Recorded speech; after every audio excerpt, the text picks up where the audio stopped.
Yo, what's going on? What's going on, everyone? Sorry, we've been gone for so long. It's your boy, Coach Ricks and Bishop Franks, man. This is Coach's Talk, where we discuss all things OU related, college football related, all things in between. Before we get started, please hit that like button, hit that red subscribe button, man. Like the videos, ring that bell so you won't miss any content that we got going forward. It's game day. It's game day. I think everybody's been anticipating this day.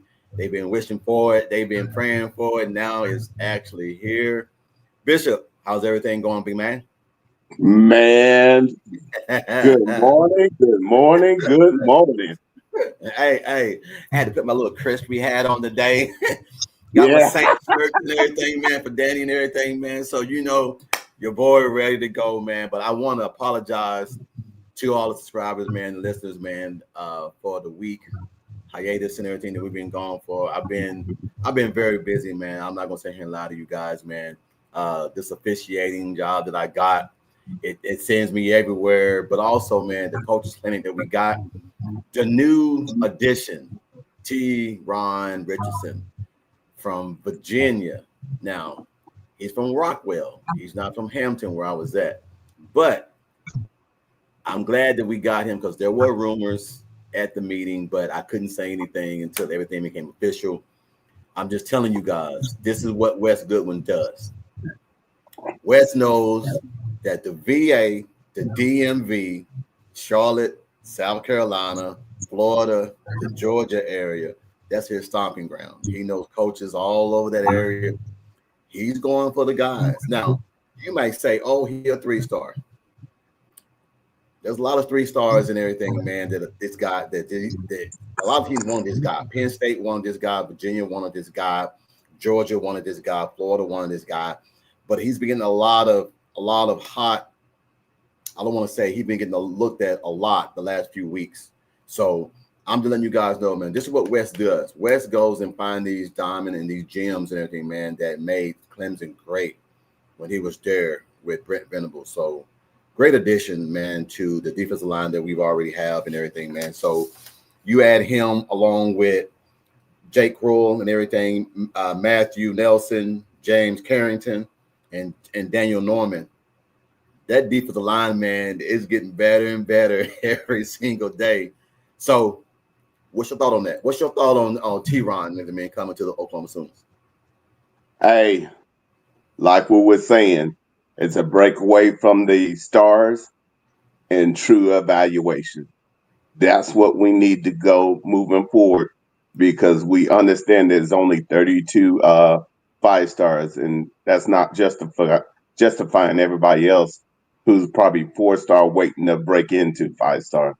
So, hey, true evaluation needed to change, and I'm glad we're the cornerstone of it, and we're benefit from it because if you look at all the people we're starting to get as recruits, we're hitting on about 92% of our recruits.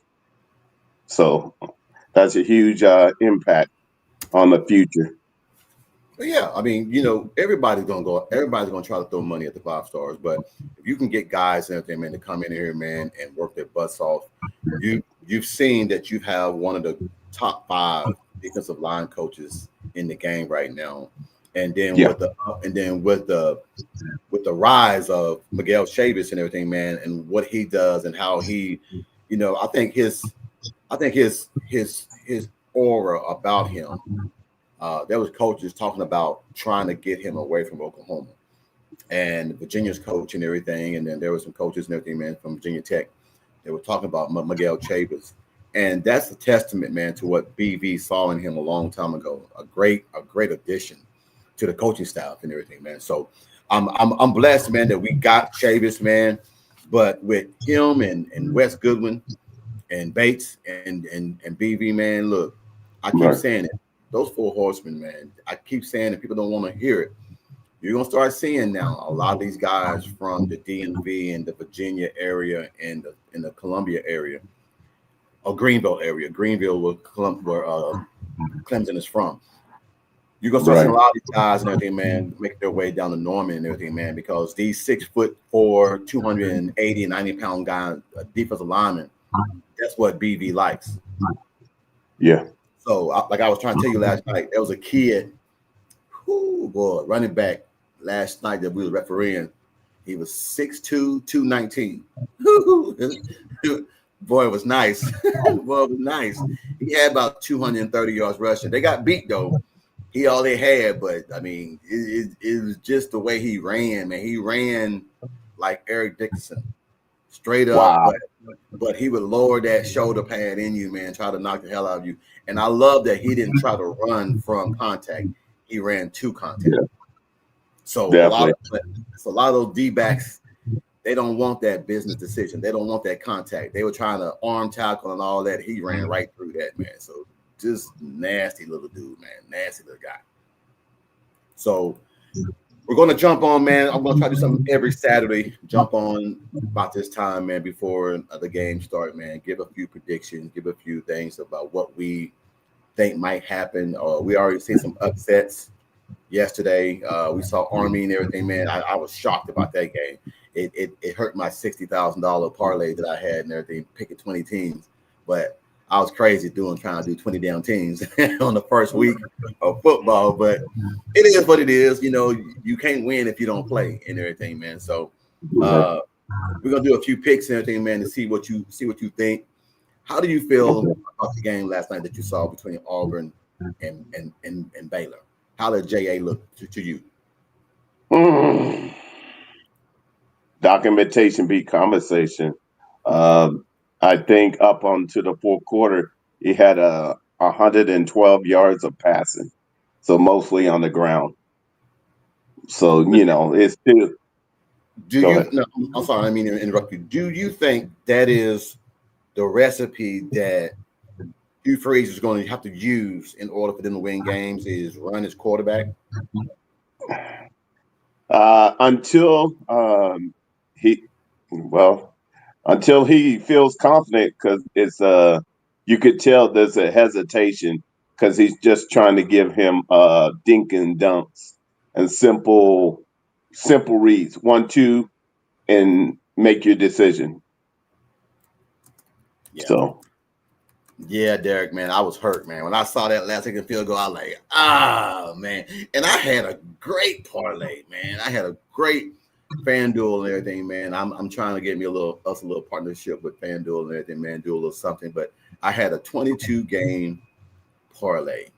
And it was straight. Some money line, some point spreads. Of course, I took the OU point spreads. I took Right. Oregon's point spreads. I had it pretty much laid out, man. I just knew I had that money in my pocket. An Army of all teams against a FCS school get beat by a last second field goal in double overtime. I mean, god damn. I was hurt. My wife said, "Oh well, baby, it is what it is." I said, "No, baby, it ain't like that." Hey, I'm all over the place and everything, man. But what I saw last night is this: Baylor's defense. Like me and you talked about last night, me and you said the same thing. Baylor defense is built for the Big 12, spread them out and all that. When you get into the meat and potatoes of the SEC, that Tennessee, those Oklahomas, those Alabamas, and Georgia defense, you ain't doing that. You ain't running the ball 30. He ran the ball 24 times last night.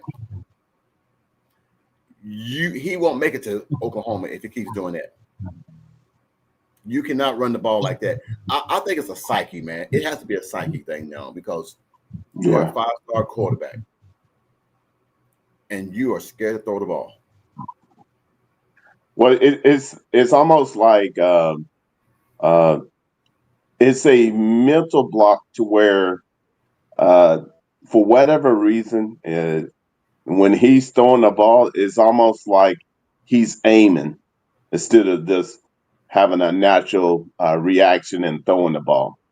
It's like he's trying to aim it so he doesn't make that mistake.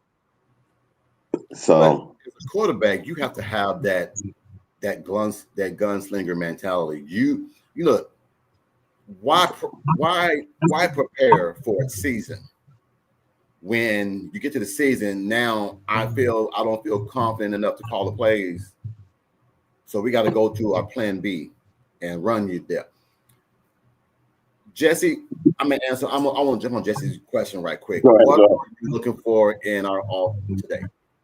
I'm looking for continuity. I'm looking for dominate. I want the offensive line to dominate from start to finish. I don't care. I don't want no sacks. I want clean pockets. I want pancakes. I want it to be this is the team that you're supposed to dominate. There should not be no struggles, even with your first team or second team.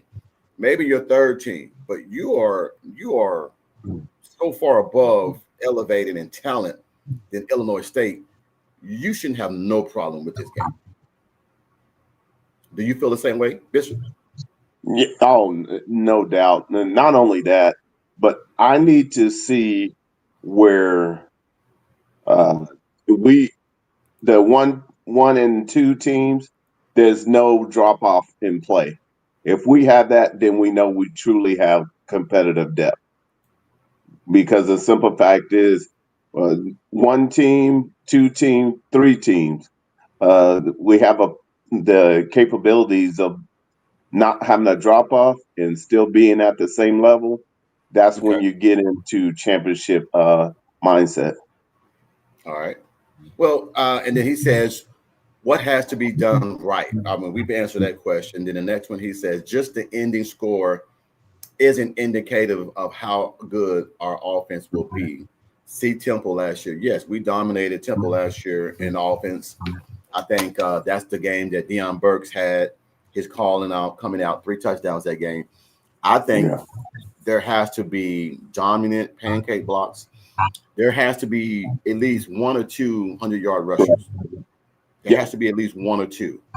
Yeah. I think that Michael Hawkins should be able to be in this game by halftime or by the third quarter, start of the third quarter. He should be in Yeah. there. And when Michael Hawkins come in, Ben Arbuckle don't come in there and just run the ball and what we want to call dilute the playbook Run by the offense. downgrading the playbook. Keep the playbook the same because we need Yeah. to get Michael Hawkins ready in case anything bad happens later on in the season. We don't need him coming in handing the ball off to our dynamic running backs. I want to see Torrey Blaylock in the ball game. I want to see Hams at tight end. I think that he's a level above Canick, but Canick just has that dog. When you play defensive side for so long, you have this mentality about yourself being physical because you're Yeah, looking for he's the got a contact. hard catch, coach. Well, you're looking for the contact. You're Yeah. looking to make hits. So now that you're on the offensive side, you play different. Then okay. I want it to make sense. If you are a defensive end and you lose weight, and then they put you at tight end, you've had that defensive end mentality all your Yep. career to where you are Yep. looking for contact. Now that you're on the offensive side and you got a skill set, you're still looking for contact. Well, you don't need contact, but you can play through that trash. Those hits don't affect you like a normal tight end would. You can bump off that because you're so used to the contact, if that makes sense. Absolutely. So Helm still has his cast on, so he won't be Yeah, involved. yeah. That's what I was saying. He My won't bad. be in. My Yeah, bad. you're good. My bad. I'm counting on us, Bama, and Notre Dame to cover. I don't have Notre Dame. I have Notre Dame to win the money line, and I have Alabama to win the money line. The only 2 teams I took for point spreads was Oklahoma and Oregon. I want to do USC, but I just can't do it. I just can't do Tebow. I don't give a damn. I just can't do it. I can't count on Lincoln Riley to bring home anything for me, man. I just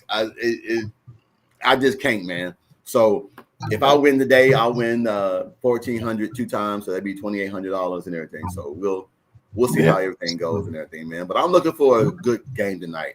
I just need for us to be disciplined. Yeah. No false starts, no crazy penalties, no just let's go out there and be physical to the point to where they submit by halftime. Yeah.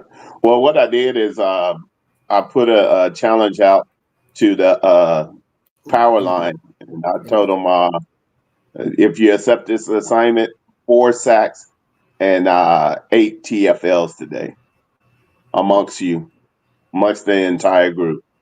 Figure it out. I'm gonna start a poll. Okay. I can do that. I forgot I can create polls. Yeah. Hold on, let me start a poll. Hey, good morning to the fam out there. Big salute. Hold on. Roll call. Let me put this in and see what everybody. So that's what I did. Is I challenged them to 4 sacks a day amongst those D linemen, just the D linemen, not the D ends. All right, I'm gonna put it out there. Here's the first poll. Will Oklahoma score more than 60 points today? Let me see, and then I'm gonna have another poll here in a few minutes. How many sacks they'll have today as well, and everything. So I want to make sure I get that out there. All right, guys, you got some people are saying no. Okay. All right, who we got jumping in right now? Got my boy. Let's see what he got on before we let him. Before I click this, let's see what he got on. He ain't got his. You're TP. You killing me. He's working. I'm working. It worked. Now, there it is. However, hold on. There it is. You want this one? This one? This one. Or this one? What's going on, TP? Hey, either one you want to see, dog. Either one you want to put on. Either one. Hey, Derek got a question for us. What y'all got? Who y'all got on Shorthorns in Ohio State? It all depends on how Arch handles the pressure. I think Nick Saban said it best today on College Game Day. We have so many young coaches. So many young players, new quarterbacks at different places. How do they handle pressure? If they handle pressure, they might have a chance to win. But if you get in there and it's like quicksand and you just have a problem after a problem after a problem, that game might get away from you. So we'll see. I'm picking Ohio State. It's just hard for me to pick a freshman to go into a hostile environment against a team that has the best defensive player in the country coming back. I think that's just hard for me to pick Texas. That's just my pick. Who you got? Yeah. What I've been hearing in the groundswell of Buck Nation is that they're tired of hearing that Texas is number one and they have no shot. So I'd pick Buck Nation by 10. Ooh, over 10? Yeah. Ooh. What you got, TP? I don't know. I'm be brutally honest. I don't know. I hate to be like this. I don't even care. Hey, there you go. Let me say this. Yes, sir. Let me say this. I wanted Texas to be undefeated going into for the Red River rivalry. So when we smacked them in October, it'd be like I shook up the world type thing because, nobody's giving us a chance on anything. So that's what I wanted.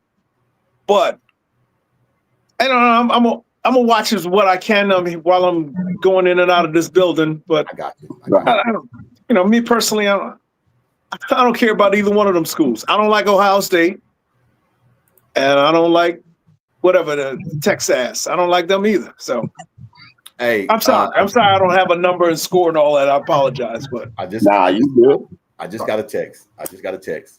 And it says it's from one of my buddies. He's on the commissioning team. He was like, Coach, I see your podcast going. Be careful about what you say. People are looking and watching. I know. I can only say so many things being on the committee about what we know and what we see. Right. When I mentioned T-Ron. But what I can say, Eric, since you're watching, is that Wes Goodwin ain't done. there's a few more kids that was at that clinic that he got his eye on from that area. So don't think that T-Ron is the only one from Virginia that we're going to get. There's some more guys and everything, man, that from the DMV, from the Virginia area, from the South Carolina area, that Wes Goodwin got his handprint on. So that's just, I'm just trying to give y'all fair warning. I told you what Wes Goodwin does. He locks that East Coast up. He locks that East Coast up. Just because he's not at Clemson don't mean that he's not going to do it. That man has reach all over the Eastern Seaboard. So trust me and everything. There's going to be some more players coming in. T-Ron is not the only one.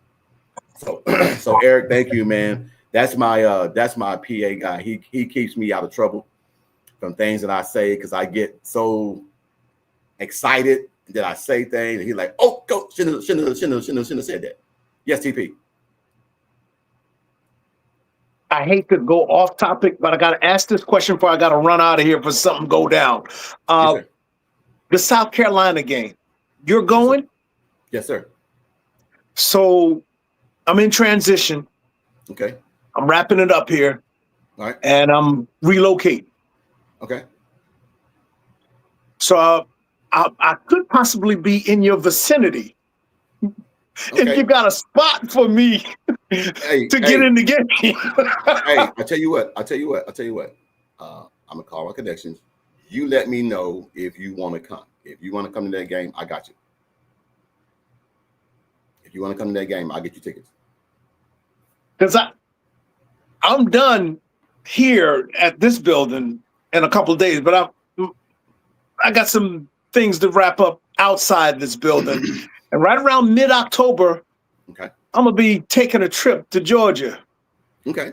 Well, hey, Jason's gonna be here. I'm thinking about trying to pack up the laptop, and because it's an hour and 2 minutes from here to Columbia, from where I live, an hour and 2 minutes. And if I go the back way, I'll be there in 50 minutes. That's a lot of traffic.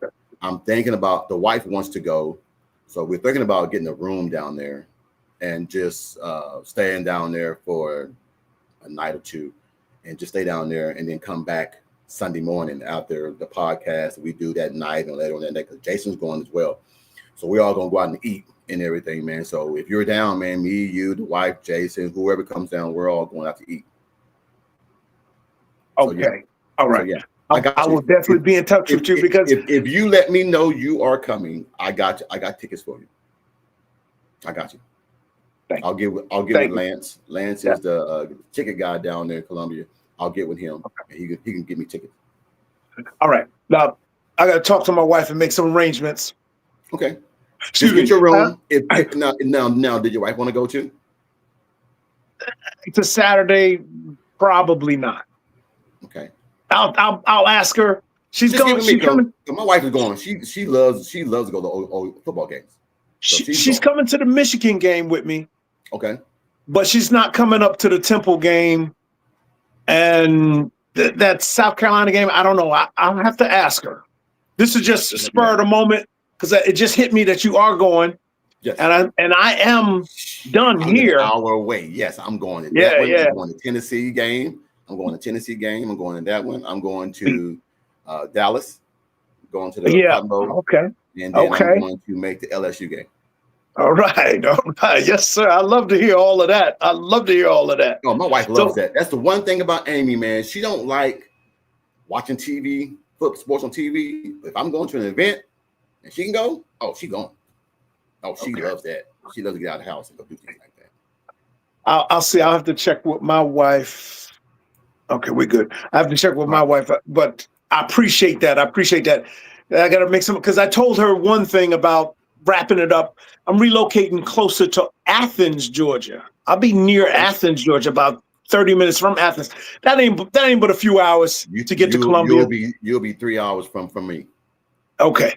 Yeah. So thank you. Thank you. I'll be in touch.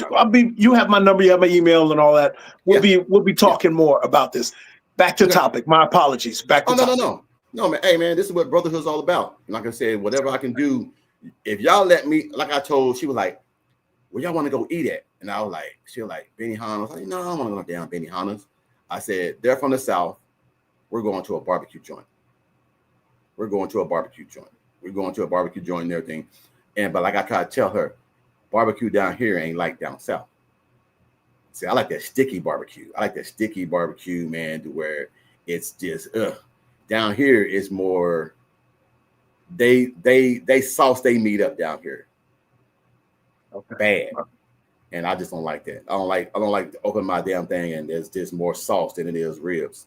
I don't like that. So we'll find somewhere to go. If you come down here, your wife, my wife, Jason, and we'll all get together. We'll go out, just have a big old good time.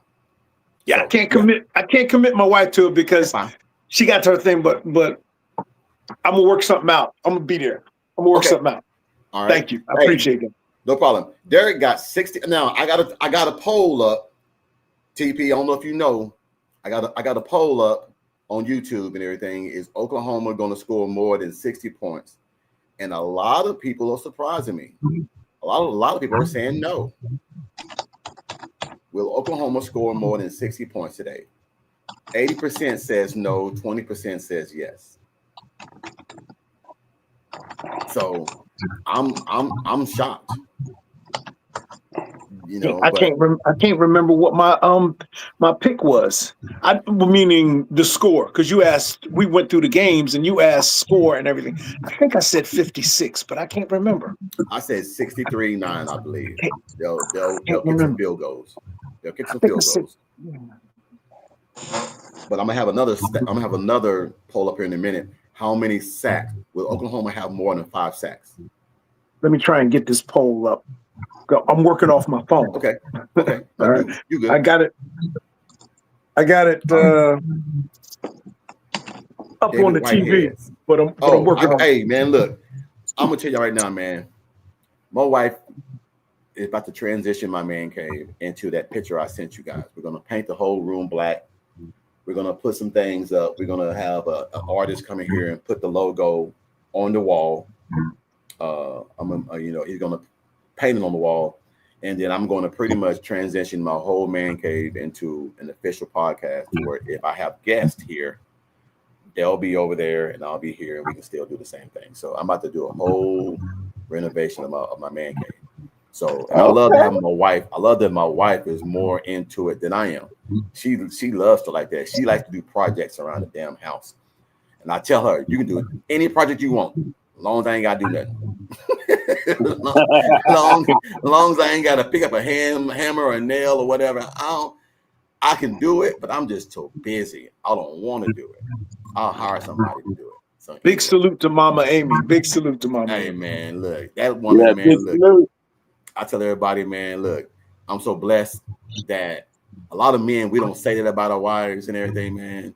I love my wife to death, man. I'm blessed because there wouldn't be no Costa Ricks without Amy. I tell you that right now. I'd be a mess because she keeps everything in order. So I'm good. I'm blessed on that end. So David, 55-3. Damn, man. Y'all don't think we're gonna look? If Iowa can beat them 45-0 last year, you mean tell me we can't score 60? I'm just saying. I'm just saying, man. Derek, 8 sacks. I can see 5 sacks. Now, what you should say, 8 tackles for loss. That's different. Tackles for loss is going to be real high this game. Oh, okay, Derek. I'll send you. I'm at work, but okay, Derek. I'll send it to you, buddy. Hold on. I'm gonna send it to you right now. Hey, we all are, except for Coach. What? At work. I was supposed to work today, but man, look, I'm gonna tell you right now. Start of the game day. Yeah, I'm not doing nothing. I got to work Monday though, but I chose to work Monday. I can't turn down that $500 and everything, man. I can't turn that kind of money down when you start out a podcast. Bringing early. Manning is a sophomore, isn't he? No, yes, he's a sophomore. Is it more of a vinegar barbecue sauce? Yes. They do a lot of vinegar barbecue Yeah, sauce I out here, just but they do yeah. that mustard base down here. There really isn't. I mean, there's one barbecue place that's a Texas couple moved here, and they're in Peachland, and it's very well known. It's called John G's, but it's 45 minutes the opposite way of where I live. And if I'm going an hour that way, I don't want you and Jason them all driving 2 hours for some damn barbecue when there's some places in South and Columbia that we can hit. So we'll see. But anyway, getting Derek, I sent you the link, man, and did I send it to you? Hold on. Let me do it like this. Copy. All right, Derek, I'm putting it in the comments right there for you, buddy. Just jump on in. I'll put it for you in the comments. There it is, Derek. Come on in. Derek wants to come in for a few minutes. He's at work himself. But anyway, let's get to some more games, man. We all know this is a Memorial Day or happy day for ESPN. They're celebrating Lee Corso's last day of college game day. I think it's kind of sad because I think a lot of people, man, look forward to that headgear. There was times, man, I'm not gonna lie to you. There were times I would come home just to see who he picked. If he picked Oklahoma, if he picked Texas, if he picked whoever, I'm trying to find out who they're gonna have to replace him, or are they going to have the headgear still? I don't know. Who could do it justice? I'm gonna tell you right now, they need to find something very important for Pat McAfee. He is hilarious on game day, man. He is hilarious on game day. So they got to find something for Pat McAfee because he's doing a great job on that. So let's get to a few games that we saw last night. TP, I've already asked Bishop what he thought about the Auburn Baylor game. Did you see that game last night? Oh, he's smiling. He's smiling. I saw some of it. Oh, I'm so happy for JA. I'm so happy for him. What did you think? Just be there. Just be in Norman starting. Don't blow your bag before Norman, please. But please be there. But do you think that type of offense for Hugh Freeze is going to be effective in the SEC? Well, I don't have a lot of faith in small hands. Now, I think you mentioned, or maybe Jason mentioned, the fact that we could be guilty of, aside the injuries, because we know that was a major factor. Yeah. My biggest issue always was his heart. You know, you get a turnover against Tennessee at the 35-yard line, and you throw a lateral on a play, whatever. You drop it inside the 5-yard line after we get the ball inside the 5. That's just heart. That's lack of heart. So that's my biggest issue with him. Now, to that point, I think it was you or Jason made mention that we really didn't give him a QB coach, and we really didn't have a great offensive coordinator. That was Jason. It was Jason. Okay.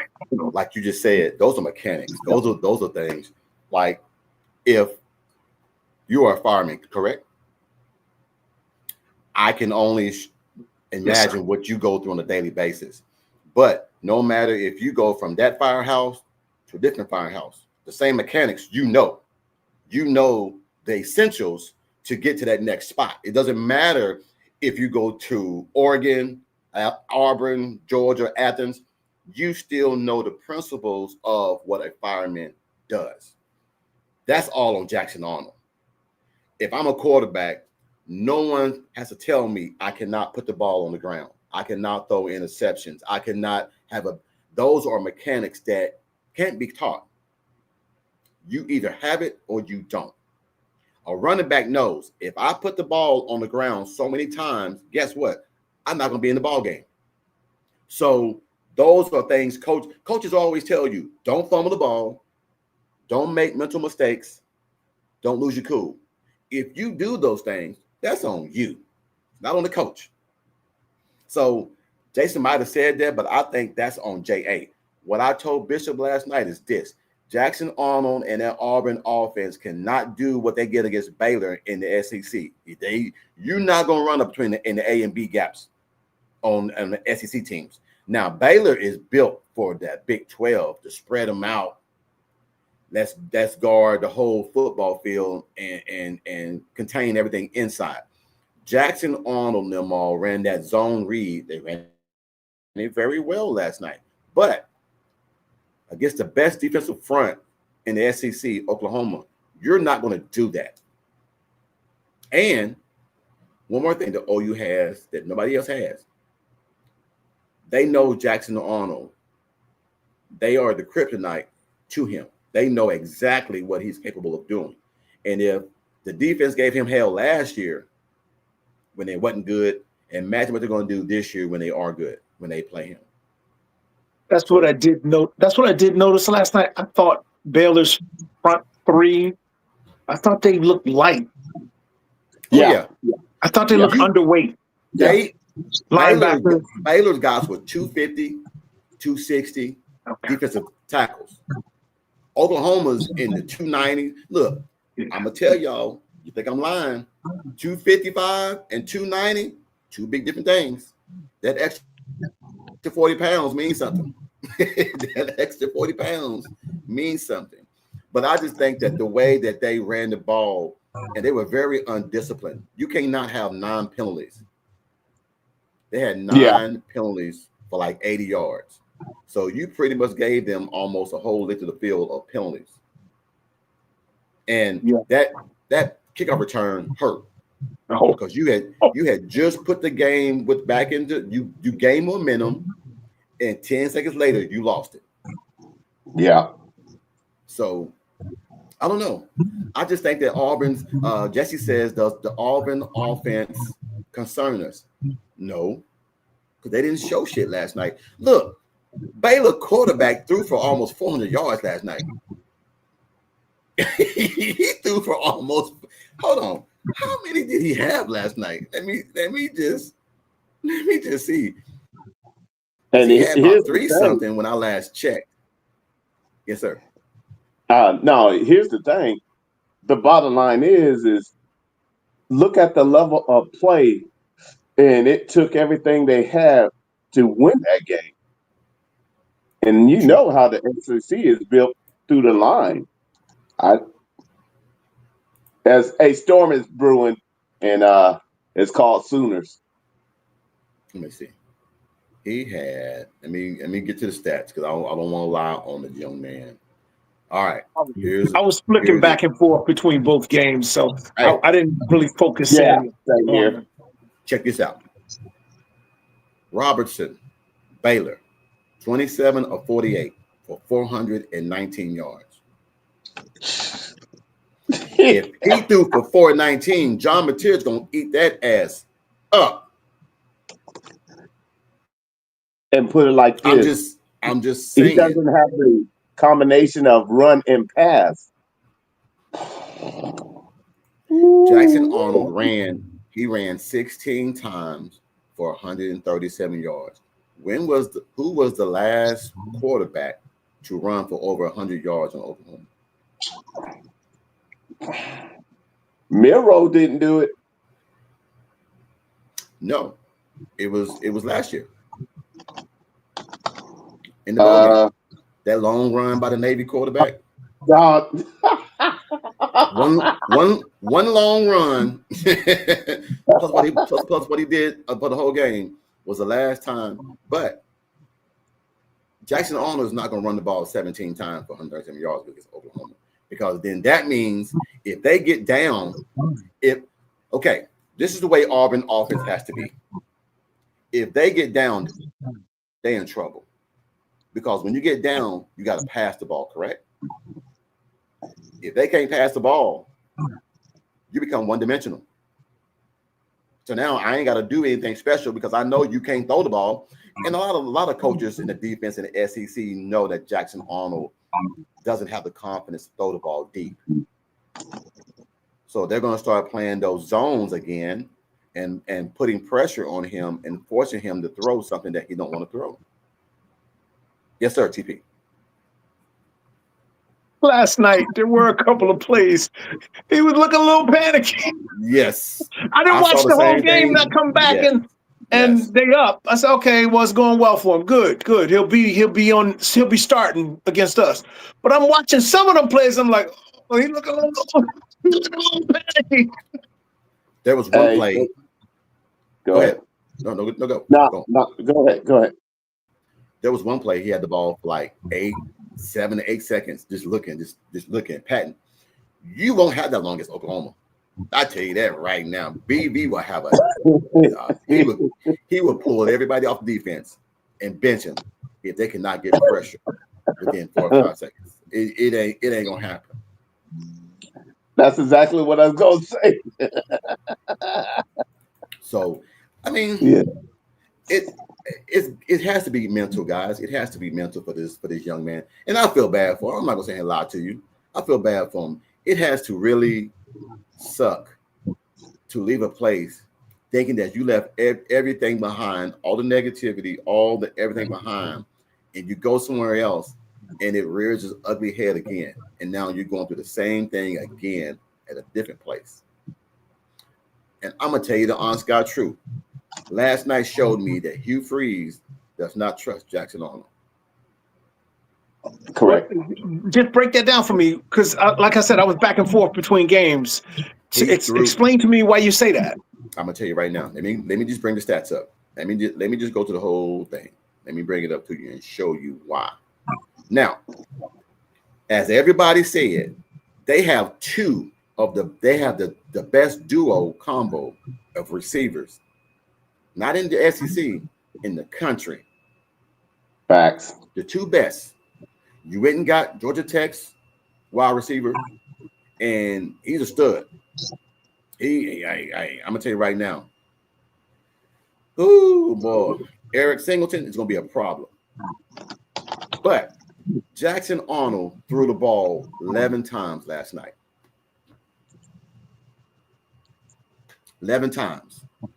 And you have two of the best wide receivers in the country, and you threw the ball 11 damn times to him against a team that is 89th in passing. So if you can't pass the ball against Baylor, you won against Georgia, you won against Alabama, you won against LSU, you won against Oklahoma, and you won against Tennessee. So you're going to have to be one-dimensional. And I was saying to my buddy last night, he was like, damn, throw the ball. Throw the ball. He threw the ball, and these are the receivers. Malcolm Simmons, one reception, 26 yards. Cam Coleman, 1 reception, 23 yards. Eric Singleton, 3 receptions, 20 yards. Horatio Fields, 2, 17 yards. Brandon Frazier, 2 receptions, 15 yards. Preston Howard, 1 reception, 7 yards. Jeremiah Cobb, 1 reception, 0 yards. Who are you going to beat in the SEC doing that? Yes, so, and it's not like the game was out of hand, and so you pull them out, because they played most of the game, right? He played the whole game. They played the whole game. Okay, he had to, because it was 31-24 with 4 minutes left, 4th and 1. They do a jet sweep with Eric Singleton, fake jet sweep. Jackson Arnold does a zone read right up the middle, 35-yard touchdown run. Seals the game. But if I'm Eric Singleton, I am pissed. I could have went to Oklahoma. I could have went somewhere else. But you mean tell me I come here and I get 3 passes thrown at me? I'm mad as hell. Oh, yeah. You know his wide receivers has to be frustrated. Yes, because there was one time Eric Singleton was running wide open. He didn't even throw the ball to him. He didn't even throw it to him. So when a wide receiver go to the sideline and throw his helmet on the ground, you know he mad as hell.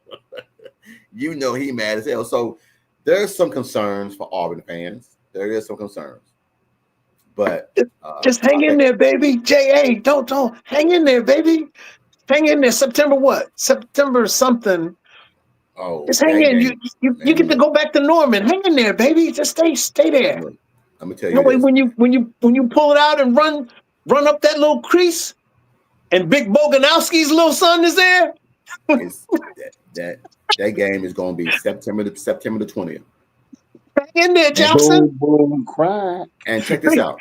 Check this Big out, guys. Boganowski's son got a little something to say to you. I'm gonna show y'all this. Since Oklahoma has no stats up, I want to show you this. They have no stats, but check this out. Look at what they got. They got this. Let me break it up. Hold on. Look at that.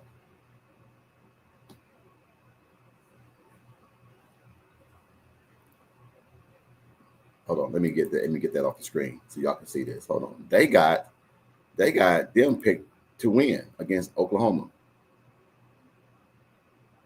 Let me go back to it. Add that to the screen. Look at them. Look at the matchup predictor. Since Oklahoma has no stats, they are picking Auburn to beat Oklahoma 50.4 to 49.6.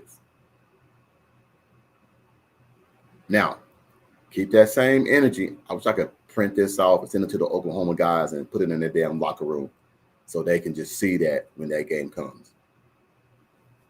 So, anyway, back to what we were saying. I don't want to show that shit no more. That stuff is ridiculous.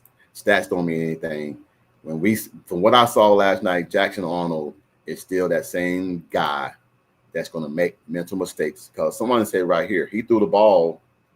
Here it is right here. David said, Jackson Arnold still has those mental mistakes that he had at Oklahoma, hanging on to the ball too long and not going through all his reads. Also, here's another one. Jackson Arnold did throw one backward pass, but Auburn recovered it. So those are things that the coach can't teach you guys. So when I say there's some concern for Auburn fans right now, y'all gonna have a long season. Because if your quarterback is the catalyst for you guys winning ball games, y'all gonna be in trouble. Because he cannot run up in the A and B gaps like he did against Baylor last night on some of these SEC teams. He's not going to do it. So, anyway, on to some picks. We're gonna start doing this TP, man. Me and Bishop said every Saturday, man, from 10 to about 11:30. We're gonna try to pick some games, help some guys win some money on the side and everything if they choose. And I did a lot of stats searching because I was like, if you're gonna trust your money with me, I gotta come with stats so I can help you. Because Army cost me 60 grand last night, and I'm still mad about that. I'm hurting. Army lost to an FCS school, which it is what it is. It's over and done with. But anyway, the first game that we got, Alabama versus Florida State. Alabama is a 14.5 point favorite. Are we believing in that Florida State has fixed all their issues and concerns last year, or is it still the same? Okay, y'all both shaking y'all's heads. Okay. Okay, let me get it out first before you guys start killing my mojo. Do you guys feel like Florida State has turned that leaf over? They got a new quarterback in, dual threat quarterback that might come in there and help them move the ball up and down the field. But is the team ready to go to the next level against an Alabama team that struggles sometimes against dual threat quarterbacks? What do you guys think? I think that quarterback ran his mouth unnecessarily. True. Now I did hear that. I did hear that he was talking crazy a little bit. And if you look at his stats, I think he's more of a running quarterback than a thrower. I think Let me pull it up right quick. that's what he is, more of a running quarterback. And Bama More got like some boys that like to hit. He's a decent thrower, but he's more a short passing game. Yeah, intermediate to short passing game. Okay. I just think based on him running his mouth, Bama already want to prove. Bama already got a chip on their shoulder from not making the playoffs last year. Start with that. True. Number two, now you're going opening up and a quarterback from a team that was whatever they was last year running his mouth. They were real bad last year, but the team wasn't disciplined. That was a very undisciplined team for Florida State, 1 year removed from being left out of the CFP. But now you're going to have to replace a lot of guys that you lost to the draft as well. You got a new quarterback coming in, a new offense coming in as well. You got what's his name? Gus Malzahn is down there at Florida State as the new OC. He does bring, sometimes he does bring a lot of that razzle dazzle to the game and everything. But is that going to be enough for Florida State to overtake a angry and ready to prove Alabama team? Now, I will say this. What's up, Derek? What's up, Lynn? What's going on, big dog? What up, bro? Not much, man. Hey, man, glad to have you on the show, man. We were just talking about Florida State and Alabama, man. So I'm gonna get your point here in a minute, but I want to let these guys finish. They're saying that Florida State still has that dismissal offense and defense. They're going up against an angry and hungry Alabama to prove that they had some things missing last year, being left out of the CFP. So I'm gonna get your thought here in a minute, but TP, and what you were saying? No, I was just saying the quarterback running his mouth unnecessarily. And they already got a chip on their shoulder. I'm feeling Bama want to hang like 100 on them. That's how I'm feeling about the game. I mean, it remains to be seen, but that's what I'm feeling. Well, if Ty Simpson can come in there and do what he's supposed to do, distribute the ball. I've always tell my quarterback, get the ball to your playmakers. Yeah. Ryan Williams is one of your playmakers. You get the ball to him, or but Alabama is without Jam Miller, the running back, and everything, man, for a dislocated collarbone. But Alabama has always had a stable of running backs, so I don't worry about no running back from Alabama. Richard Young is still there. Excuse me? Richard Young is still there. Okay. All right. Now, Derek, what's your feel and what's your thought, man, about the Alabama and Florida State game? I took Bama minus 13.5 when I locked my bet in, but I don't know. I feel like they may win by 3 or 4 touchdowns. Look. When was the last? Remember when Alabama used to go play teams like the Michigans, and we thought it'd be a close game, and Alabama just go in there and just spank the crap out of them, or Alabama plays somebody like Florida State, and we're thinking, "Ooh, we're gonna get a good game and game days there," and next thing you know, it's over by halftime. I'm thinking about that today. I'm just not a real big believer in Florida State, to be honest. It's unfortunate that Jaden Daniels went down there and everything. No, not Jalen, my bad. Somebody else I'm talking about. It's unfortunate that they got some guys that went there that don't know how bad it was there last year. I think Florida State, man, is in for a rude awakening this year and everything, man, because if you look at the landscape of everything that they went through last year, very undisciplined. Defense was giving up a lot of points. Offense was miserable. So can you fix it in one season? I just don't think so. I don't care what Gus Malzahn brings to the team.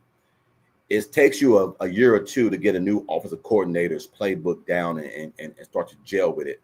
So I think Alabama might come in there, man, and I'm just going to say, if we all have to predict the score, I think Alabama 35-13, something like that. I don't want to be. I'm just trying to be honest and everything, man, because Alabama might struggle too, but it just depends. DeBoer, this is his second year, and I'm not gonna lie to you guys. When you take over from where Nick Saban left off, you don't get 3 or 4 years to get it right. You got to get it right a year or two after Nick Saban, or you gone, because they're so used to winning.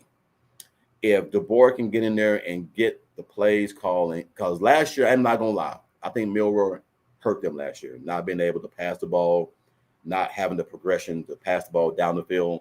He's more of a running quarterback. Ty Simpson gives you a better dual threat quarterback that can pass the ball. So I got Alabama 35-13.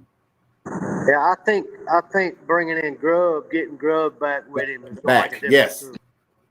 Yes. Yes. Now, I forgot about that. They lost Grubb. They got Grubb back and everything. That's going to be a hell of a big difference, because now that nastiness that Alabama always had is back now. So, yes, I forgot about that. I think a good point, Derek. Good point on that one. We got a comment from Sooner in Texas. Coach Ricks, which defensive stat do you use to judge any given defense? Defensive efficiency or defensive points per game? Coach Ricks, which defensive statistic do you use to judge any given defense? Okay, so I guess what he's saying, what defensive stat do I use to judge a great defense? For me, I'm a big fan for tackles for loss. Yep, TFLs. If you get TFLs, that means you're getting pressure on the quarterback. But Oklahoma was top 6 in TFLs last year, and was a 6-17. So sometimes, Sooner in Texas, stats can be diluted. Stats can be subjective, because defensive efficiencies can be so many things. Good on third downs, good on fourth downs, lead the nation in interceptions. But I'd rather have a team that keeps you from scoring points. So let me ask you guys this question. Let me reword this one in Texas. Would you guys rather have a team that leads the nation in tackles for loss, a team that leads the nation in points per game, or a team that leads the nation in defensive efficiencies like third downs and fourth downs? Which one would you guys rather have out of those three? When you say points per game, you're talking about points allowed. Total. If you play 6 games and you've only given up 18 points. Yeah. I'll take that. I'll take that one. Derek, what you got? Yeah, same thing. Because the reason why I asked that question is, if you're only giving up 18 points a game and you got 6 games in, you winning a lot of ball games. You should. Now, you should. I'm not going to say you are. You should be winning a lot of ball games. Well, you said if you scored 18 points in 6 games, that's 3 points a game. I'm going to take that team. Yes, sir. I'm going to take that team. Sure. But like I said, I've seen teams lose 3-0. You got to score, regardless of whatever it is. If your defense is that nasty and that great, but your offense is not that good, hint, Oklahoma last year, you will have some problems. But to answer your question, Sooner in Texas, I would take points per game.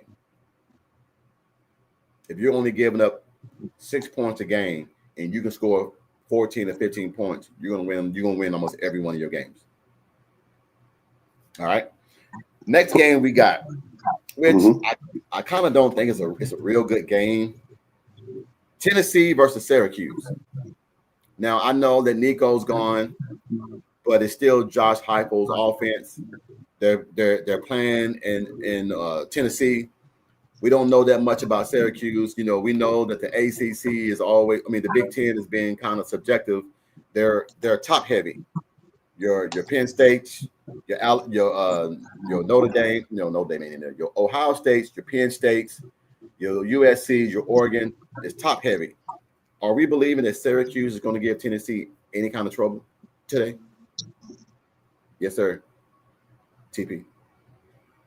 I'm down on Tennessee because they didn't pay that man his money. They paid him. They just weren't going to give him no more. He asked for a raise. I'm down on Tennessee because they didn't pay that man his money. Derek said, "Give me the Micah Parsons. Give me that money. Give me that money." Okay, Derek, what do you think? You think that Syracuse have any problem? Give them problems? Give me Tennessee, but I actually think it's going to be a little bit closer than we think. Oh, okay. So Syracuse I know will come in there. Syracuse has brought in a couple 5 stars, which I know that don't mean everything, but they've been recruiting pretty decent. But give me Tennessee because they're at home, probably by 7 or 10 points. Okay. Wait, I thought that game was in Syracuse. No, again, no. Actually, that game is in Atlanta. Okay. Oh, okay. I thought it was in Neyland. It's at Mercedes-Benz Stadium. Yeah, it's at Mercedes. Yep, it's at Mercedes-Benz Stadium in Atlanta. But that don't do it. Syracuse by 3. What? Okay. Let me give y'all this scenario. Okay, now it might be a good pick. Check this out. This is Syracuse's last 5 games. Okay, they beat Washington State 52-35. They beat Miami 42-38. They beat Cal 33-25. They lost to Boston College 37-31. They beat UConn 31-24. So one thing that I can see off reading this, they can score points, but can they stop anybody? Is the thing that bothers me about a Josh Heupel offense. You know that he's going to try to score points very fast and often, but with them not having the guys, now they lost a lot of guys. I'm not gonna lie, they lost a lot of guys on defense last year. That great defense that Tennessee had last year, they gone. The quarterback you had last year, he gone. The running back that you had last year, he gone. So do they have enough depth to still maintain that high-powered offense Tennessee normally has? I got Tennessee winning, but I agree with Derek. It's going to be like a 27-21 game. I don't see them. I'm not gonna lie. I don't see the point spreads. I don't see them covering the point spreads. That's just too much. At almost 14 points, that's just too much right there, man. Now, if it was in Tennessee, maybe, but being in a neutral field, you always got to go with the hot team. And last year, the hot team is Syracuse. They won their last ball game. The last ball game Tennessee had, they got boat raced by Ohio State. So I don't know. I mean, I'm going to say 27-21 Tennessee, but not covering the point spread. Bishop? I'm going to say 27-24 Syracuse. Oh, shit. So you're taking the upset. Okay. Hey, I'm not going to argue with you, Bishop. Man, sometime, man, you know what you're talking about. I'm just going to stay out the way of that one. I can't. No, I'm not going to give him that one. All right, guys. Next game. Just real quick. I am down on Tennessee, but I think they'll win. And I think you guys are right. It's going to be closer than expected. That running back, I'm glad he's gone because that running back for Tennessee was a problem. Foster? Well, yeah, he was a problem. Yeah. So, but I'm going to take Tennessee. Tennessee ain't that far from Atlanta. I think it'll be more Tennessee fans in the George and Mercedes-Benz. They make it. You know. Hey, it's Memorial. I mean, it's a Labor Day weekend. They already down there. They've been down there. Hey, Ryman Lemon. Real question: will Coach Ricks wear a headgear like Lee Corso? Man, hey, if that's a tradition that you guys want to start on Saturdays, we can work something out. We can start doing some things like that, man. Invite some guests on and have everybody put on a hat that they feel like might win. Hey, Ryman Linda needs to send his email so he can come on up. Yeah. I'll tell you what I'm going to start doing. If you guys want to. Derek, if you want to start coming in on Saturday, you can if you want. We're going to try to get this 4 right here. And what I'm going to do is get everybody's address. I got a buddy of mine. He works at a hat company. If I can get if College Game Day lets me know where the game's going to be at, I can try to mail you guys hats, and then we'll do a podcast. At the end of the podcast, we'll all ask who we got. We'll put the hat on, and then that'll be our way of letting the fans know who we picked. If that's something that you guys want to do. I think it's pretty cool. Try to create our own little concept and everything of what we want to do. I got a bunch of OU hats, Coach. You stupid. We all got a bunch of OU hats. Hey, look, I'm gonna do this right quick. Hold on. I'm gonna show you guys just a little small collection of what I got on the wall. Just a little small collection over there on the wall. Hats. And then I got some more in my other man cave upstairs and everything. So trust me, I collect hats. I love hats. I don't know why, but I want the one that Derek got on. I like the horns down with the New York Yankees look and everything. I love that. Is that silver, Derek, or is that just a regular white hat? It's gray. I like that. Hey man, let me know where you got the hat at. I like that hat. All right, that's from Jason's, ain't it? No, I actually got these a few years back off a guy that was selling them on Facebook, and I got several different colors, and I can't for the life of me remember who I got them from. Oh man, I was gonna say, get this information. All right, I'll see if I can't find it. Yes, if you can, man, send it to me. I will really appreciate it. All right, I just got an email. I am the infamous Rhyming Lemon, Brian Weaver. All right, he gave me his email. All right, we're gonna start sending you invites to the podcast, Rhyming Lemon. Well, Rhyming Lemon, Brian Weaver. We're gonna start sending you. He said, "Much love, Coach and Bishop." So yeah, man, we're gonna start sending some of you guys, man, some information, man, to jump on the show because I really feel like, man, we can start doing something real special on Saturdays, man, just before the ball game starts. Oh, here we go with another one. Hold on. Ryman Lemon says, hold on. I just lost it. Did I lose it? No. Hold on. I lost it. Here it is. Okay. Syracuse always has a shock each year. Tennessee has quarterback marks on quarterback and question marks on quarterback and offensive line. Their defense was what made them last year. I'm taking Syracuse in an upset. Wow. Okay, Bishop, I guess you are. Okay, Bishop, is Bishop really up in here playing Call of Duty while he's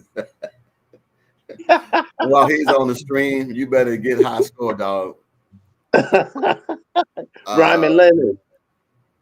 Okay, Coach has my email. All right, next game that we got is a game that I had tickets to, but I did not go, and I'm mad about it. LSU and Clemson. It's gonna be the night game, ABC night game. That's the game that Game Day is doing right now. No, Game Day. Yeah, no. ABC is at. Wait, Coach, you got tickets? You ain't going? What's going on? I had to be there. It was a function that I had to be there today. I had games last night, and I couldn't leave out. That was the reason why I couldn't go. Trust me, I would have went to that game in a heartbeat because that's family, and I can get tickets whenever I want to the Clemson game, but I just didn't want to go to that game because I had prior arrangements last night. That was the only reason why. So trust me, I would love to go to that game because I want to see Bauer Sharp throw an interception again to Clemson. I'm sorry, I shouldn't have said that. I want to see you guys do real good when they go there, man. You're wrong for that. I want to see Bauer Sharp, man. I want to see Nick Anderson. I want them to do good, man. I really do. Just not against us. I want them guys to do good and prove that they belong in the SEC. But I just don't know about LSU, man. I don't believe in Brian Kelly.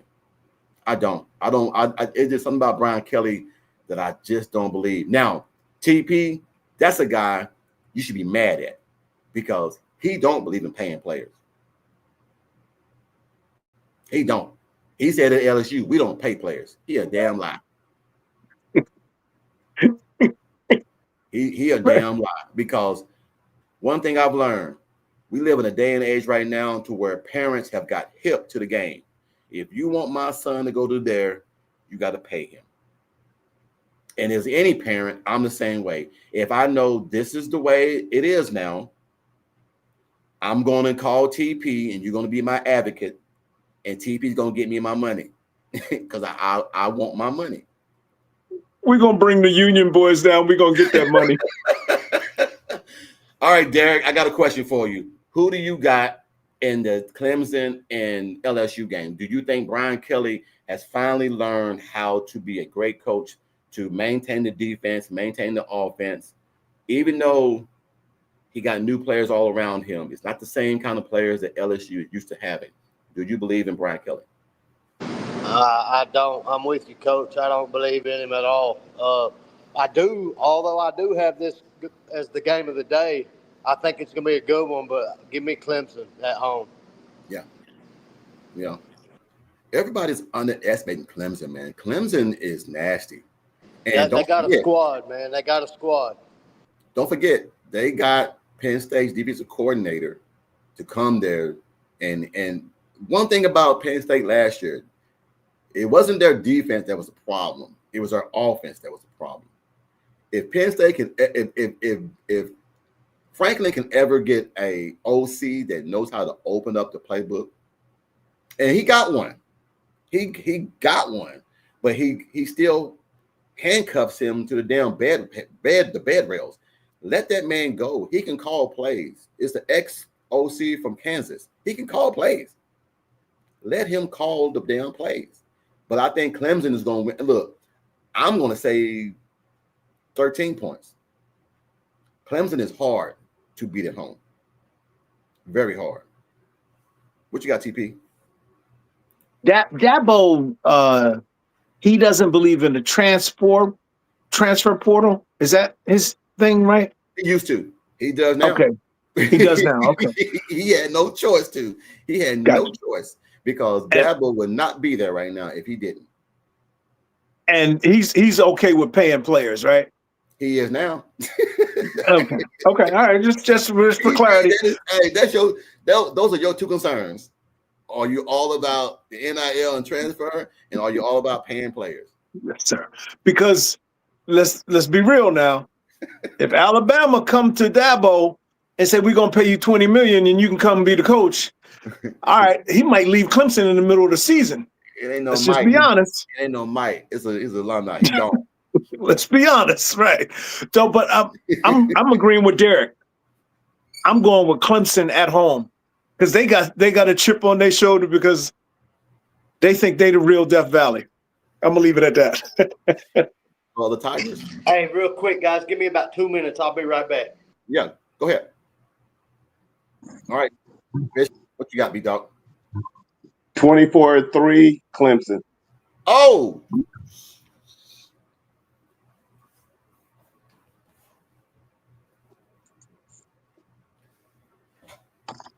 Bishop, what you say? 24-3 Clemson. Bishop, can I ask you a question? Yes. Bishop, don't LSU got the best quarterback besides Bum Manning? Don't LSU got the best quarterback in college football? Okay. My bad. I lost my head. I was being messy. 24-10. That's better. That's better. I was looking for that fly on the wall. I was looking for that fly on the wall. He was humming around here somewhere. I was like, what? 24-3. Look, I'm just not a real big believer in Brian Kelly, but I think that LSU is going to be a tough team to beat this year if they can get it together. But against Clemson is just clicking right now. And I just think, man, that playing in Death Valley, man, and that night game, and it's going to be oranged out. It's going to be a tough environment for LSU. Now, here's the thing: the front seven for Clemson, they nasty as hell. And I think now with a new defensive coordinator, they have something to prove. And not only that, here's another thing that they're going to prove. Outside of thinking, they have to let everybody know it wasn't Wes Goodwin's fault that he's no longer there. They're gonna come because the thing was the players didn't live up to the expectations of Wes Goodwin. That's far from the truth. I think Wes Goodwin was just a scapegoat. So those players are going to also come out and play for Wes Goodwin as well because they still love Wes Goodwin. And his name is still attached to this ball game as being a terrible DC. So I think Clemson going to come out there and make a point because those are still Wes Goodwin's guys that are there. So give me Clemson, and I would say the score is going to be 31-17. 31-17. Clemson. All right. Jimmy says Clemson by 7. Southern Texas coach, it's not too late to hop in the car and head for the game. No, we got playing with the wife tonight.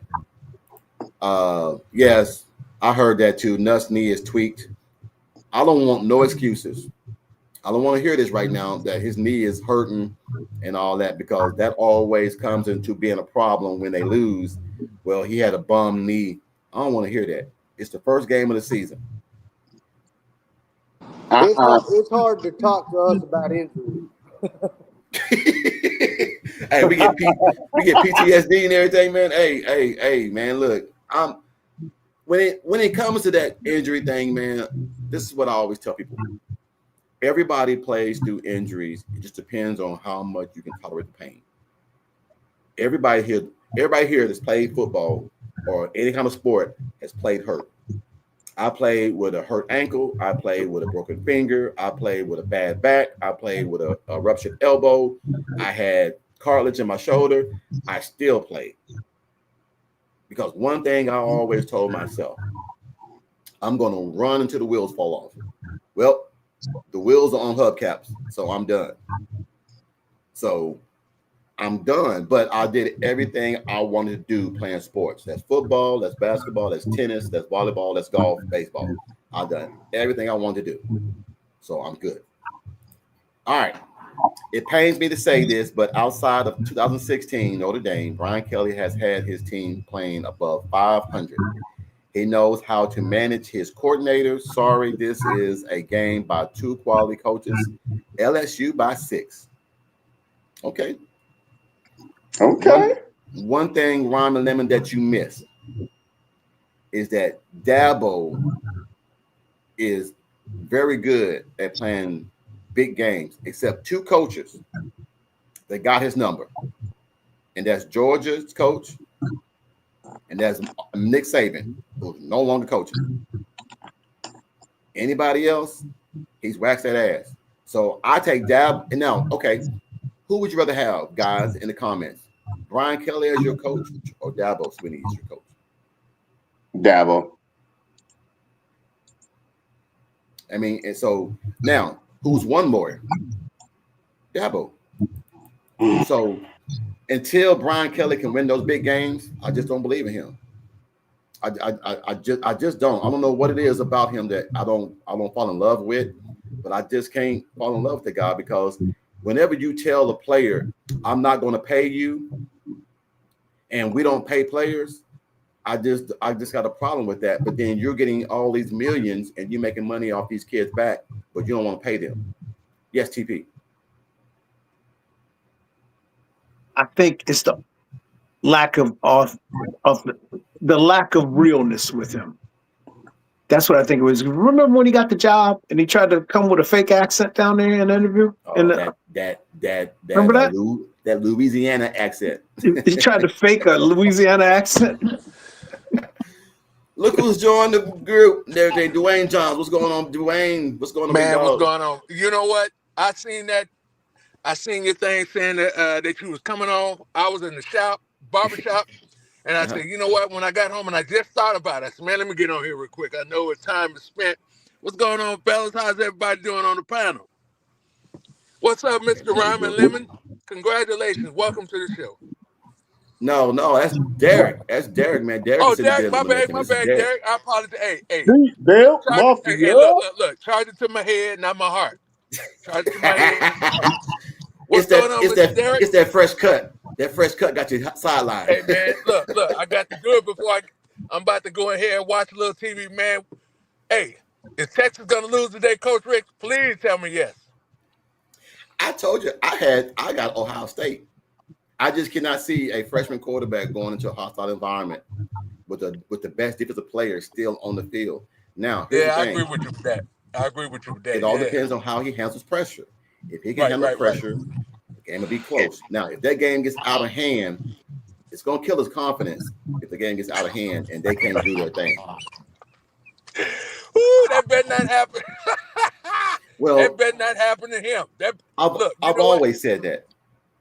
Go ahead, Dwayne.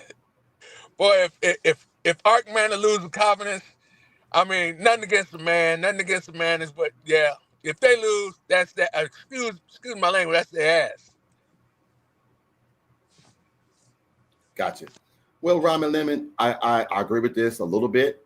The pay talk and the accents are all distractions. Clemson defense isn't what it was when they had the four horsemen. True. But those players are still there. And I will take now, what was the biggest issue last year with LSU? Their defense.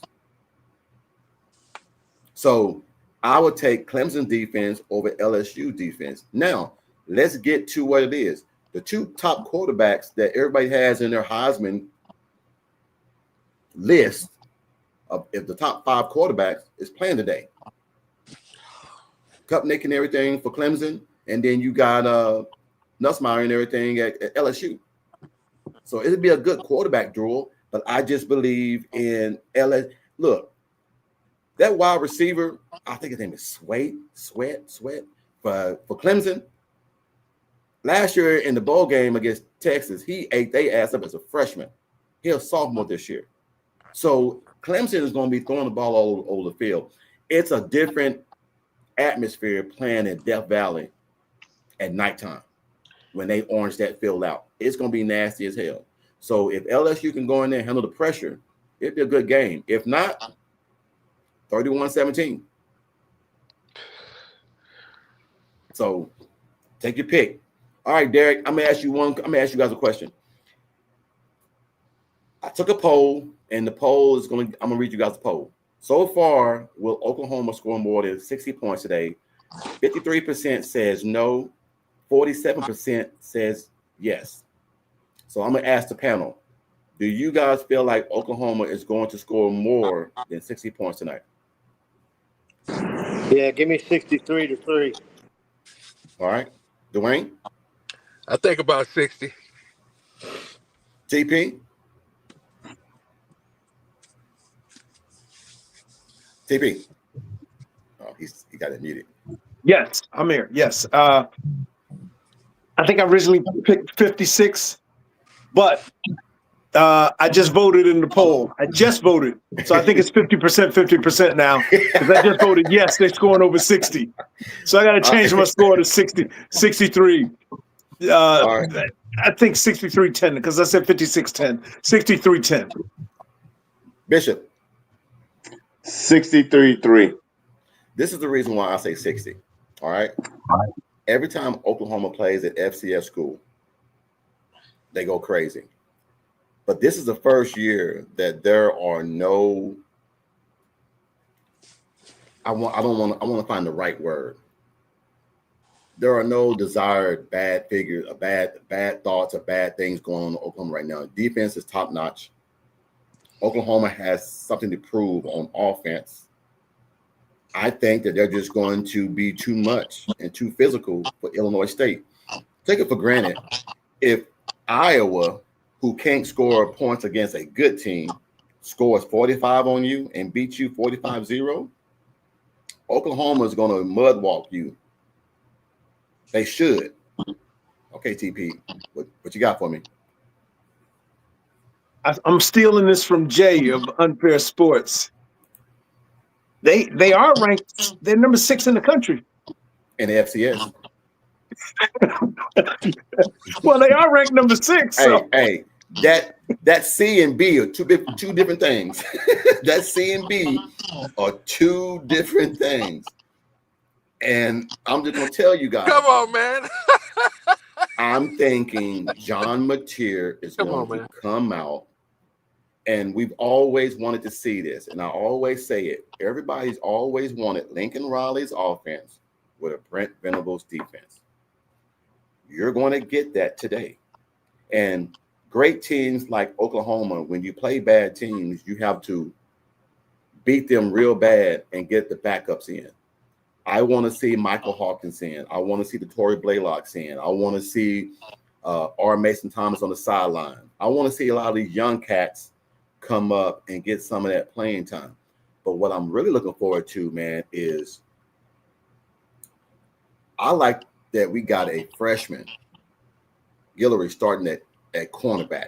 I'm excited about that because you don't really see Brent Venables talk highly of freshmen playing like he does Guillory. And I just feel like 6'3", 190, that's a prototype for a defensive back. Yes, TP. Because I missed the beginning of the show, and I haven't really been in contact with you since that depth chart came out. Yes, sir. And Blaylock was number 2 on the running back list. I wanted to ask you, because I didn't see Tatum's name on there. Is he? He's hurt. Is he? Okay. He's All right. still hurt. Thank you for clearing that up for me. Thank you. Hurt. Yeah, and I'm happy to see. I'm happy to see the freshman starting at cornerback. Guillory. I'm very happy to see that. So I'm sorry. Go ahead. Well, it just lets you know, man, that these young dogs want on the field. Because when was the last time a freshman, besides the great Ward Williams, played in the backfield? A freshman. Anybody got anybody that started as a freshman in the backfield? Didn't Adrian Peterson start as a freshman? Well, I'm talking about on the defensive side. Okay. In the backfield, the back 5 is what I call it the back 4. I've never seen you've had Billy Bowman, but he didn't start. But I'm just saying they're saying that this guy is physical. He loves to compete. But even all the videos that we saw of John Mateer making those great passes, those were great passes. The D-backs were there. If it was a bad pass, it's an interception. But these guys are right where they need to be. So I'm just excited. I just want the game to be crisp. I want it to be clean. I don't want what last year we had. We were 3 for 18 on third down, even though we won the game real big. I don't want that. I don't want no third downs. To be honest, shit. If I can get that, I'll take that. I want to be a clean game to where it's 35-0 halftime, and then everybody else rests. I'll take that. Yes, sir. Derek. I've actually got partly because I think we'll be blowing them out, but I got Blaylock as the MVP today. You know who I got to be? You know who I got to be the MVP? And it's gonna shock you guys. I got Barnes. Devontae Barnes, man, I think he's gonna show out today. I think he's gonna show out today. So he's 6 foot, but I thought he was 6'2". Guillory was, but okay, my bad. He's 6 foot. I thought he was 6'2". My bad. I thought he was 6'1". There's different. I know ESPN has one, Fox has one, 24/7 has something. You know that they're all different. Eli Bowen, but he didn't start last year though. Eli Bowen came in later on, but he didn't start. He came on late. So, but I mean, starting from day one as a freshman in the backfield. All right. 9-1 Nate says 45-10 OU visitors get a late touchdown with a bunch of backups in. I don't think they score with the backups in. And if we only score 45 against this team with our Buckles offense, I'll be highly disappointed, to be honest with you. Exactly. Hey, I'm be honest, Derek. And look, we're missing the key component here. Guess who else has something to prove? What have you heard all year? Is Ben Arbuckle's offense going to work in the SEC? Yeah. All day, all the I time. think he's gonna come out there and try to put a 60 piece with extra sauce and extra nuggets on everybody. I just believe that. I really do believe that, man. I think that he's gonna come out. His wife loves OU. She wants to be there. He wants to be there. It's a step up from where you were in a dying conference. Now you're in the SEC and all this hoopla around you. You want to come out there and show that you belong. I think him and John Mateer gonna come out there and do about 60 on them. I just do. And I it said could we be might and it have could be that at more. halftime. So what Derek? I said we may have that 45 by halftime. Dude, look, it wouldn't shock me because this defense is gonna be flying around. But we've been talking about John Mateer, we've been talking about the defense and talking about Kevin Wilson. We have yet to say who's going to be the get back man for Brent Venables. Because now he calling defense now. That get back, that He's get back gonna, coach. I got Who's a gonna question for you, coach. Yes, sir. I got a question for you. Yes. If Oklahoma was just to say Oklahoma scored 70 on them, how would the nation look at Oklahoma? Well, no different than if they scored 60 or 50. You did what you're supposed to do. You beat a team that was unmatched. You beat a team that was steps below you. So you went in there and did what you're supposed to do. Now, if you do that against Michigan next week, that's a different story. That's whenever you start turning heads. Yes, Michigan. Because Michigan defense, we all know their defense is still top notch. But if let's say they go in there and beat them 70 today, and then next week they put up a 40 piece on Michigan, then it's going to turn people's heads. Right. Because Texas, as great as they were last year, only put up 30 something against them. So if Oklahoma goes in there and put up 40 on Michigan, it's going to turn heads because once Texas won that ball game last year, it turned heads. So, it is what it is. 918 says Blaylock is a great pick for MVP. I think he gets the most touches. The get back coach was shown a couple of years back. That's Coach Smitty. No, I don't think it's going to be Smitty. I think it's going to be the linebacker that came from Clemson. Yeah. I think it's going to be him. I think so. Hey, let me ask, do you think X-Rob is going to get playing time today? Oh, yes. He should. I'm ready to see a homegrown running back do his thing.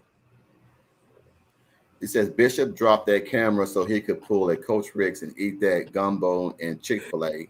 He still didn't tell us if he got top score. Bishop's at work. He's doing work at home and everything. So he's in the back. So he's at work. So he told me that. But I'm still here. All right. It says right here, 45-10 OU visitors get a late. Okay, I got that already. Well, hey, we got one more game, and it's a game that everybody's been talking about. I know we mentioned it earlier, but we got two more games. I won't get to Texas and Ohio State yet. I'm going to get to this one more game that we got. Notre Dame versus University of Miami. Who do you guys got? Ooh, boy, that's history there. I got Notre Dame covering. I think they got the best offensive line in the country, the best running back room in the country, and I'm a big fan of Marcus Freeman. Hey, before you guys get started, I want to tell the story. I remember when we was looking for a defensive coach, and everybody was talking about Alex Grinch and all this and all that. I was saying back then, Marcus Freeman, because he was at Cincinnati, and I was saying, Marcus Freeman, we need to go get this young guy. He's a very good defensive coordinator. Now, here it is, almost 10 years later. He's a damn good coach that went to the championship game last year and almost won it. Just imagine if we would have got him as our defensive coordinator versus Alex Grinch, what Oklahoma would look like. Man. I was lobbying for this guy because I was like, that Cincinnati defensive coordinator, he's a young, upcoming, energetic coach that players they hinge to him. And you all know when you got a coach that you believe in, that you will fight for, that do anything for you, you play harder for him. Marcus Freeman is not only a great coach, but I think he's a great person. And I think his players play to that. So I agree with you, Derek. I think that Notre Dame's going to win. I'm going to say 24-13. Hey, real quick, Coach. Yes, You sir. just look at the difference, what he's accomplished there already. Since Brian Kelly. Brian Yes. Kelly claimed he Yes. couldn't get the players there and all that. Look, when you try to diminish players and degrade players and their parents, that holds weight. And I see TP woking his head, but I'm about to make TP happy. There was this, you can go look it up. There was this report out about Brian Kelly when he was at Notre Dame. They used to call it the thugs versus the Christians, or whatever you want to call it, when they play Miami. He told his player and everything, you do what I say do when I say do it. I'm a big believer in, even though I'm a coach, I still got to respect you as a young man because you are not a kid, you are a young man. And for a man to tell you, you do what I say do when I say do it, that has that dictator mentality that players won't play for you like that because we live in a different day and era to where back in the 60s and 70s, you can say that because everybody want to get to the NFL. Now you got kids making almost as much money as coaches. You got to come with a different type of talking to them. You can't just go out there and say you're going to do what I say do when I say do it. I never understood why Brian Kelly got the LSU job, but I think Marcus Freeman, man, is doing such great things at Notre Dame. I think he's doing what Brian Kelly could never do. Yeah, let Brian Kelly tell it. You couldn't get them top-notch recruits to come to Notre Dame. That's what he said. That's what he said. You know. So anyway, my fault, TP. All right. So what's y'all's take on that Miami versus Notre Dame game? Yes, sir. So I agree with Derek. It's going to be Notre Dame. It's going to be Notre Dame. And I got them winning big. I got them winning like 31-10, 31-13, something like that. Well, that defense is still nasty. And Love is going to run. I mean, that's one thing that OU did do last year against LSU. We ran the ball a little bit, but we just had no passing game, no nothing. So, hey, Coach, we got some background noise somewhere. We got to mute. Somebody's got to mute. Because I think that's what it is. Is that it? Yeah, that's better. All right. I'll mute it while you guys talk. Okay. I'll let you, TP, are you doing talking? I was going to finish up with I hang out at a Irish Catholic golf club. And so that's real thing. No, it's a real thing. No, it's a real thing. It's a real thing. Okay. And so we're talking Notre Dame football, and we're talking the Miami game. And I made the comment because back in the day, in the 80s, when Jimmy Johnson was at Miami, it was the Catholics versus the convicts. And then I made the comment, who knew the Catholics were the convicts? Now that didn't, because of, because of everything that's going on. So I had to make the comment. So we all laughed about it, but hey, who knew? So, but I'm picking Notre Dame big, 31-13. Oh, you're funny on that one. That's a good one. It should be the Bishops versus. I ain't gonna say that. I better not say that if I get in trouble. No. You don't follow my lead. Don't follow my lead, Coach. You can disassociate yourself from such remarks. I'm not gonna say that. All right, Dwayne, what you got, big dog? Yeah, I think Notre Dame is gonna beat them. I think it was about that. I say 35 to maybe 17. All right. Well, Ramen Lemon says Miami by 21. Why?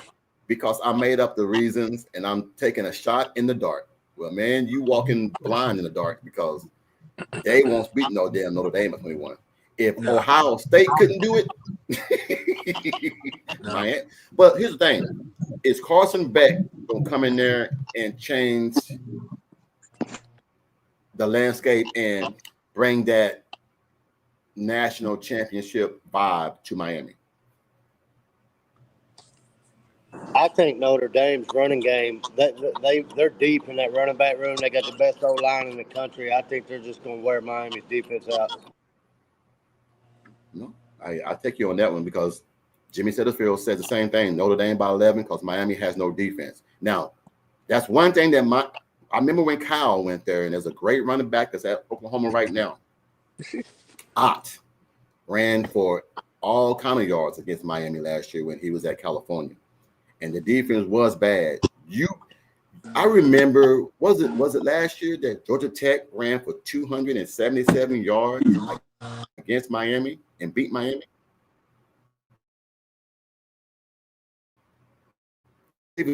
Georgia ran 277 again last year. Yes, sir. And that's probably the one top 4 or 5 running backs in the league and Love coming there to run. Yeah, I'm thinking that Notre Dame. I'm gonna change my score now. I'm gonna say Notre Dame 34-21. They might get 21 points and everything. They might get 21 points. Depends on late touchdowns and things like that. All right, guys, we got 5 more minutes and then I gotta get up out of here. But now let's get to the real good game. Everybody want to talk about. I can I jump in real quick? Yes, sir. Before you get to the highlight? Yes, sir. I noticed something last night. I got to go back to last night because I was late and you may have covered it. So I got to ask you what I saw at the end of the Colorado game that was disturbing to me. And this was what was disturbing. Colorado's on their last drive. It's about 20 seconds left in the game. Them boys running deep and coming back. And then they setting up and going again. And the coaching staff of Colorado didn't call a timeout. They got 2 timeouts left. I know them boys gassed. Here's the thing. And then they run the last play of the game with 3 seconds left, and coach didn't call a timeout to let them guys catch their breath. And that's altitude. Did y'all notice that? Yeah, I did. Here's how you handle that. And me being a coach, this is how I do this. 2-minute drill. If we are running 9 routes or going deep, I have receivers right by the OC. So when when the receivers run deep, you don't run back to the huddle. You get your ass off the field. I got new wide receivers going in to where we ain't got to wait till you get back down here and get lined up and get set. Though that's one thing that we used to always say about BV, about time management. That's what Kevin Wilson is going to help him with. But to answer your question about last night, that was just not having that guy in your ear. Prime, timeout. We got to go timeout. You got to have somebody that, one, has the confidence to say, hey, Prime, call timeout. Now, we don't know if Prime is that coach that's like, you can't talk to me, don't talk to me, or whatever. We don't know that. All I'm saying is, as a coach, when you are in a 2-minute drill and we're down and we have to go score, I got to have wide receivers next to my OC or near me to where when we run 9 routes, you don't run back and get reset up. You get off the field. I got new wide receivers going in to where we don't lose that 10 or 9 seconds that we need. So that was just bad management. That's all that was, TP. It was just bad management from a coach that has never coached like that before. And don't get me wrong, I've had my come to Jesus moments to where I did some brain fart things. And then after the ball game, I go watch it. I was like, why didn't I call timeout? Or why didn't I do this? Or why didn't I do that? But that's when you become a good coach because you start to learn from your own mistakes. And Deion's learning. Trust me. Now, Deion is not a great coach. He's a good coach. But Deion is a damn great cornerback. So he's learning through his curves. That's all it is. I would say this, that they just weren't ready.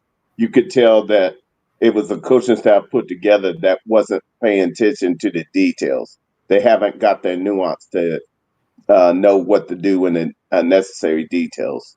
That this was helter skelter toward the end of that game. What's up, big Trap hit it on the head. 3 turnovers in the first quarter, and you only get 7 points. Warren Sapp, front couldn't stop a nosebleed. Quarterback missing easy throws. They worked hard to lose that game. Yes. Here's the thing. When you are a team, and I think Nick Saban says this, and I love when he said it. When you are a team, you can't be a TikTok media famous time of team. There don't need to be cameras out there and you doing videos to get your NILs up and all this. You have to be that back old-fashioned coach to where hard-nosed football. I don't want no distractions. I don't want no this. I think I told Bishop last night about this running back I saw. They were, every time they scored, I saw this. Cameras flashing and guys posing and doing this and doing all this. You getting your ass mollywop 38-6 and you doing poses for what? Get your ass off the field. If I'm a coach, I don't want to see that. So we live in a new age right now, man, to where hoopla and being TikTok famous and Instagram famous is more important than being a football player. If that makes sense to you guys. I'm a real big believer in don't piss me off during the ball game. Because when Monday comes, we're gonna run bleachers to the point to where y'all gonna be wanting to throw up. I don't like seeing that. I can't find the right word for it, guys. I'm sorry. I'm just an old school football coach to where we're gonna be physical than anybody that we play. And if we're not physical, then it's my job to make y'all physical. Y'all better hate me and be scared of me more than that damn team over there. And I don't think that Deion has got that yet. I don't think they're scared of Deion. I think Deion loves those guys to the point to where he allows them to do too much stuff. So that's my little take on that. But Trap House says, hey, Trout, man, I hope everything's going good, man. But that's a good point. 3 turnovers in the first quarters, and you only get 7 points. That's hard right there, man. When you turn the ball over 3 times, you get 7 freaking points. A la Jackson Arnold last year against Tennessee. My bad. Now, to the game that everybody want to talk about. Texas versus Ohio State. I know everybody got their little hate for Texas and all this. Somebody said it's 11:51 a.m. and Texas still suck. Yes, that's true. Some people say that Arch Manning is not the forthcoming of Jesus, just a football guy. I get that. What do you guys think it would take for Texas to win this game? And what do you guys think it would take for Ohio State to win this ball game? I'll let you go first, Derek, since you're the new guy on the podcast. I think it's going to be close. I think the difference is going to be Ohio State's defensive front against that offensive line. I think Texas is missing too much. I do think it'll be a close game, but give me Ohio State by 7. All right. Bishop. Yes, sir. What you got, man? Buckeye Nation is ready to take off. I just think that Texas has too much to overcome. They'll be able to battle, but I just don't think they have enough to complete the mission. 35-17. Wow. Okay. Dwayne, what you got, bud? You muted. You're muted, Dwayne. I have to agree with Bishop. I think Texas really has too much to overcome. I just think I just don't see it. I mean, they've been showing highlights all over ESPN this morning talking about Ark Manning starting and all this, doing that, and the third running in touchdowns and this, that, and the third. But they forget to highlight that the teams that he playing. I mean, let's just get. I mean, come on now. I mean, he looks like a hero against UTSA. Come on, man. Is that what we're doing? I mean, we can't really. I think, like I said with Bishop, Texas is going to lose today. They're going to lose. 35-17. TP. My heart wanted Texas to be undefeated at the Red River rivalry. But I just don't see them winning up there at Ohio State. I don't have a score for you. I don't see them beating. I don't think they're that good. Texas, that is. I don't think Arch is going to get it done. I'm rolling with Ohio State, even though I want to knock off an undefeated Texas that's number one in the nation, but they're going to drop the ball as they normally do. All right. Well, here's my thing on that. When you look at it from a landscape of you're replacing offensive linemen, you're going into a hostile environment. You're not going to be able to get your progression. You're not going to be able to hear the count. You're not going to be able to hear like you normally would. A lot of dysfunctions are going to happen early. It all depends on how you handle that dysfunction. I think Texas is going to handle it for a while, but Sark needs to get the ball out of his hand quick. Don't worry about third and fourth progression. You need to get him easy progressions to get him comfortable in the pocket. But with that offensive line that they got at Texas not being up to par and being all new, yes, it's different playing against the same guys that know the playbook. It's different playing against guys who don't. And I think Texas is going to run into a few hiccups here and there. I got Ohio State winning a close game. I think it's going to be, man, like 27-24. I just think that it's going to be a tough game. But it all depends on how Arch Manning handles the crowd pressure and handles. They are setting this young man up to fail by all this hoopla and all this excitement. I mean, let him come in here and play some downs first. I mean, you played against UTSA and Wyoming and some other Sister Mary of the Blind schools last year that had no pulse. Now you got the national returning championship that you're going into their house to play. It's going to be a good game. It's going to be a real good game. Before we go, this last comment by Jesse. What are we looking for in our offense today? What has to be done against Illinois? I know this is an old question, but Derek, you wasn't in here. Dwayne, you wasn't in here. Big Trap, you as well. What are you looking for in the offense today? What has to be done right against Illinois State?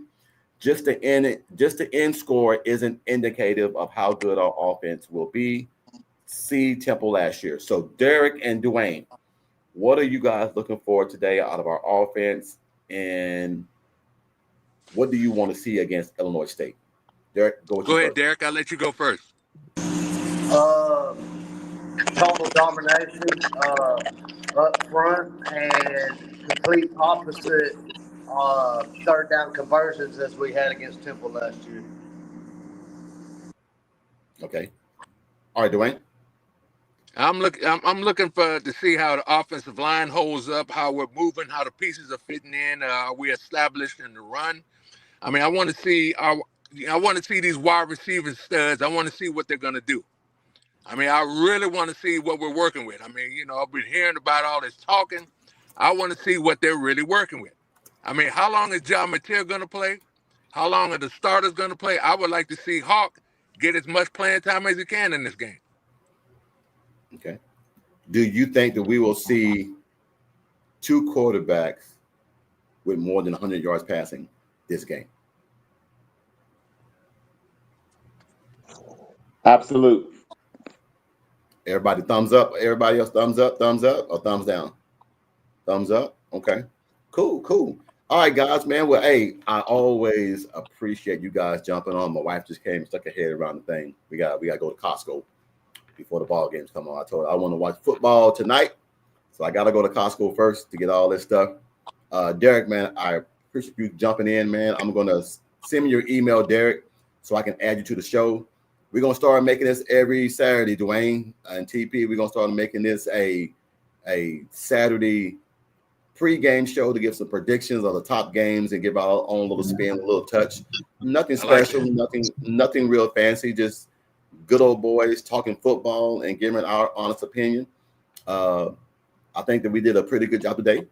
I'm looking forward to seeing Oklahoma dominate this game. I'm looking forward to seeing no one get hurt.